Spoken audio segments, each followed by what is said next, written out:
In today's video, you will learn how to set the proofing language in Microsoft Word.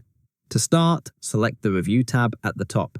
This tab contains tools related to proofreading, comments, and tracking changes, so it's the right place to manage language settings.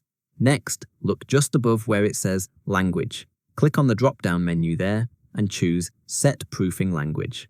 This opens a window with a list of languages available for proofing. From this list, select the language you want to use for spelling and grammar checks. For example, if you're writing in British English, Spanish, French, or any other supported language, you can select it here.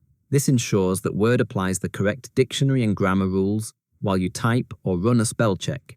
You'll notice an option labeled Detect Language Automatically. Leaving this checked allows Word to try to identify the language as you type, which can be useful for documents with multiple languages.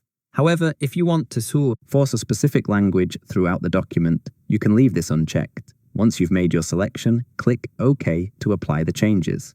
Word will now use the chosen language for proofing in the current document. If you want this language to be the default for all new documents going forward, you can set it as default. To do this, simply go back into the Set Proofing Language window, select your preferred language, and click the option to set as default. This saves you time by applying your chosen language automatically every time you create a new document. Changing the proofing language does not alter your content or formatting.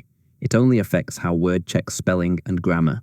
This can prevent unnecessary red underlines for words that are correct in your chosen language and improve the accuracy of suggestions. This is a straightforward process, but can significantly improve your editing experience, especially if you frequently switch between languages or collaborate with others internationally. I do hope this was helpful for you, and I look forward to catching you all in the next tutorial video.